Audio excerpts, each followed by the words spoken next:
Assalamualaikum warahmatullahi wabarakatuh. வளமையான எங்களோட graphic designing பாடத்தில் இன்றைக்கி நாங்கள் ஈஸியான ஒரு ஒர்க் கொண்டு பார்ப்போம். பிளெயினான ஒரு ட்ரெஸ்ஸுக்கு பேட்டர்ன் அப்ளை பண்ணுறது எப்படி, பேட்டர்ன் ட்ரெஸ் ஒன்று செஞ்சு கொள்வது எப்படின்னு பார்ப்போம். இது ஈஸியான ஒரு மெத்தட். நான் ஃபோட்டோஷாப் எடுத்து தேவையான ஃபோட்டோவை ஆன் பண்ணுவோம். இப்போதைக்கு நான் இந்த ஃபோட்டோவை எடுத்துக்கிறேன். இது ஃபுல்லாகவே பிளேன் இல்லை, கொஞ்சம் பிளாக் மிக்ஸ் ஆகின மாதிரி இருக்குது. நீங்கள் தேவையான ஃபோட்டோ ஒன்று எடுத்துக்கோங்க. இதை சிலெக்ட் பண்ணுறதுக்கான பல வழிகள் இருக்குது. அதில் ஒரு மெத்தட் வந்து சிலெக்ட் கலர் ரேஞ்ச். ஆனால் இந்த சிலெக்ட் கலர் ரேஞ்சுன்றதை யூஸ் பண்ணுறதா இருந்தால் ஃபுல்லாகவே பிளேன் ஆயிக்கணும். இதுக்கு இந்த மெத்தட் சரி வராது. பட் இந்த மெத்தடை நான் உங்களுக்கு காட்டுறேன். இதில் போயிட்டு ஃபிசினஸ் உங்களுக்கு வேண்டிய மாதிரி அட்ஜஸ்ட் பண்ணிவிட்டு ஓகே பண்ணிங்கன்னு சொன்னால் சரியாக அந்த கலர் இருக்கிற இடங்கள் ஃபுல்லாகவே சிலெக்ட் ஆகும். பட் இப்போ இந்த இமேஜில் பார்ப்பீங்க ஃபுல்லாக சிலெக்ட் ஆகிக்காது. அதுக்கான காரணம் என்னன்னு சொன்னால் இந்த இடமும் கலர் டிஃப்ரெண்ட். ஸோ நீங்கள் ஃபுல்லாகவே ஒரு பிளெயினான ஒரு இமேஜ் ஒன்று எடுத்தீங்கன்னு சொன்னால் ஒரே அடியில் கலர் ரேஞ்ச் மூலமாக உங்களுக்கு ட்ரெஸ்ஸை சிலெக்ட் பண்ணிக்கணும். இப்போதைக்கு நான் இந்த மெத்தடில் இல்லாமல் இன்னொரு மெத்தட் மேஜிக் வேண்ட் டூல் மூலமாகவோ அல்லது குயிக் செலெக்ஷன் டூல் மூலமாகவோ இந்த ட்ரெஸ்ஸை நான் செலக்ட் பண்ணுறேன். ஆனால் என்ன ப்ரீவியஸ் லெசனில் சொன்னது போல் இந்த ஒர்க்குகளுக்கு நான் ஷார்ப்பாக செலக்ட் பண்ணல. காரணம் என்னன்னு சொன்னால் என்னோடய லெசனை குயிக்காக ஃபினிஷ் பண்ணுறதுக்காக மெத்தட்ஸை மட்டும் நான் காட்டித்தரேன். மாணவர்களோட ரிக்வெஸ்ட்டுக்காக வேண்டி இந்த லெசனை செய்கிறேன். மெத்தடை மட்டும் நான் காட்டித்தரேன். செலெக்ஷன் நீங்கள் ப்ராக்டிக்கல் செய்யும் போது பர்ஃபெக்டாக உங்களோட செலெக்ஷனை செய்யுங்க.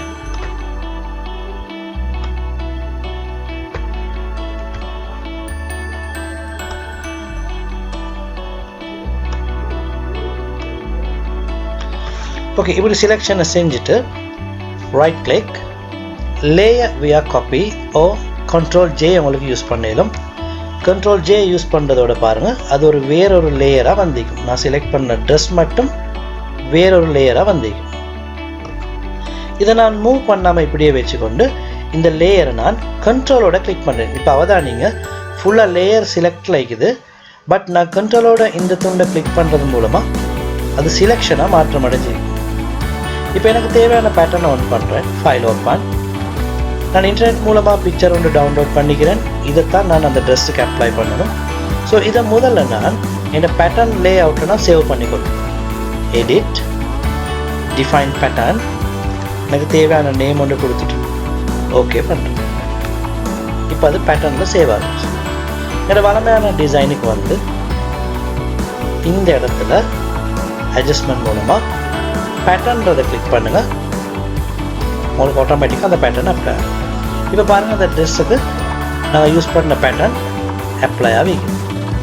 எனக்கு தேவையான ஸ்கேல்ன்ற இடம் மூலமாக அந்த பேட்டர்ன் ஃப்ளவர்ஸ் சைஸை கூட்டேலும் அல்லது குறைக்கணும். அது உங்களோட இமேஜுக்கு ஏற்ற மாதிரி அதை அட்ஜஸ்ட் பண்ணிக்கணும். ஓகே, இப்போ பார்த்தீங்கன்னு சொன்னால் அழகான முறையில் அந்த பேட்டர்ன் ட்ரெஸ்ஸுக்கு அப்ளை ஆகிக்கும். இன்னும் இதை நேச்சுரல் மாதிரி மாற்றுறதுக்காக வேண்டி லேயர் பேலட்டில் நார்மல்னு சொல்லக்கூடிய இடத்த நான் சாஃப்ட் லைட் அல்லது ஓவலே அப்ளை பண்ணுறேன். இதில் இருக்கக்கூடிய மற்றதுவரையும் உங்களுக்கு அப்ளை பண்ணேனும். இப்போதைக்கு நான் சாஃப்ட் லைட் அப்ளை பண்ணுறேன். இப்போ பார்த்தீங்கன்னு சொன்னால் இந்த ட்ரெஸ் ஒரு அழகான அமைப்பில் இருக்கும்.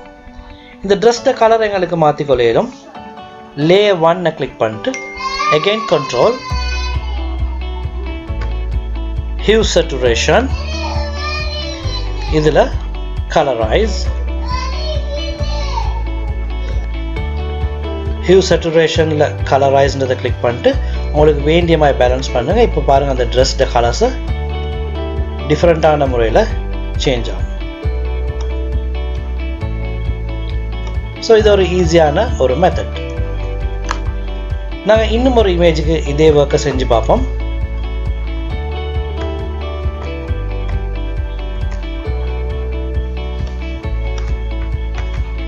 ஓகே, இந்த ஃபோட்டோவுக்கு நான் இந்த ஸ்கார்ஃபை நான் செலக்ட் பண்ணுறேன் குயிக் செலெக்ஷன் டூல் மூலமாக.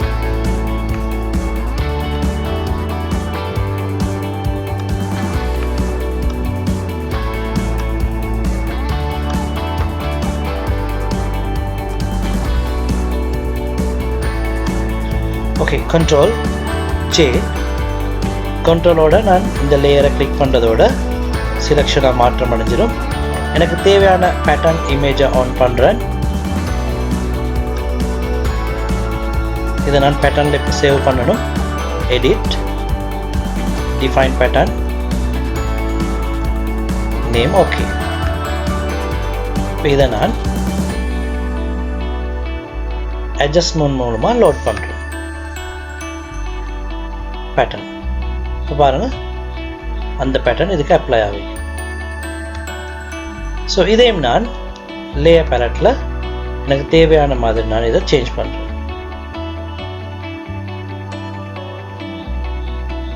உங்களுக்கு பின்னுக்கு பார்க்கலாம், அந்த இமேஜை டிஃப்ரெண்ட்டாக சேஞ்ச் ஆகுறத கவனிக்கலாம்.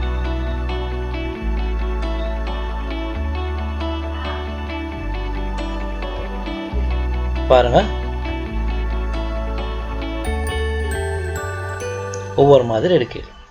ஸோ இதில் நான் ட்ரெஸ்ஸுக்கும் மாற்றுறேன். எகெயின் பேக்ரவுண்டை கிளிக் பண்ணிட்டு அந்த ட்ரெஸ்ஸையும் நான் செலக்ட் பண்ணுறேன்.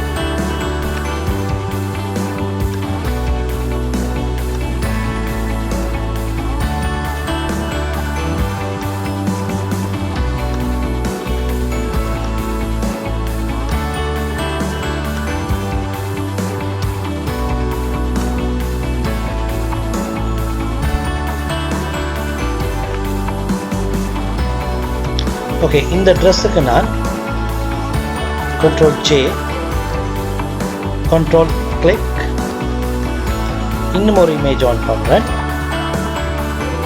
வேறொரு ஃபோட்டோ. இதையும் நான் எடிட், டிஃபைன் பேட்டர்ன் மூலமாக சேவ் பண்ணுறேன். சேவ் பண்ணிவிட்டு அந்த இமேஜை எடுத்துகிட்டு நான் லோட் பண்ணுறேன். Adjustment pattern. இப்போ பாருங்கள், அந்த ஃப்ளவர் அப்ளை ஆகிக்கும். ஃப்ளவரோட ஸ்கேல் நான் அட்ஜஸ்ட் பண்ணுறேன். ஓகே, கலர் மோட், ஓவர்லே அல்லது சாஃப்ட் லைட். இப்போ பார்த்தீங்கன்னு சொன்னால் அந்த ட்ரெஸ்ஸுக்கு பேட்டர்ன் ஒன்று வந்திருக்கும். ஓகே, இதை மாதிரி நீங்கள் டிஃப்ரெண்ட் வேல ட்ரை பண்ணிங்கன்னு சொன்னால் உங்களோட ட்ரெஸ் வேலை ஒரு பேட்டர்ன் டிசைன் மாதிரி மாற்றிக்கொள்ளும். இப்போ நான் இன்னும் ஒன்று காட்டுறேன். நான் ஏற்கனவே செஞ்ச பேட்டர்ன்ஸ் எல்லாம் என்னோடய பேட்டர்ன் லைப்ரரியில் சேவ் ஆகிக்கும். எனவே நான் ஃபைல் நியூ ஒன்று எடுத்து இந்த நியூவில் இந்த இடத்துல பார்த்தீங்கன்னு சொன்னால் பேட்டர்ன் ஸ்டாம்ப் டூல் இருக்கும். இந்த பேட்டர்ன் ஸ்டாம்ப் டூலில் இந்த இடத்துல நான் ஏற்கனவே சேவ் பண்ண அத்தனை பேட்டர்ன்ஸும் வந்திருக்கும். இதை எடுத்து எனக்கு ட்ரா பண்ணிக்கொள்ள மேலும் பேட்டர்ன்ஸை ட்ரா பண்ண மேலும் நான் ஏற்கனவே அப்ளை பண்ண பேட்டர்னோட டிலீட் பண்ணணும்னு சொன்னால் இந்த இடத்துல right click, delete pattern, right click, delete pattern. Okay, இன்றைக்கி நாங்கள் பார்த்தோம் பேட்டர்னை யூஸ் பண்ணி எப்படி ஒரு பிளெயினான ட்ரெஸ்ஸை பேட்டர்ன் ட்ரெஸ்ஸாக மாற்றணும்னு பார்த்தோம். இன்ஷா அல்லாஹ் அடுத்து வரும் லெசனில் இன்னும் வித்தியாசமான கிராஃபிக் டிசைனிங் ஒர்க் கூட பார்ப்போம்.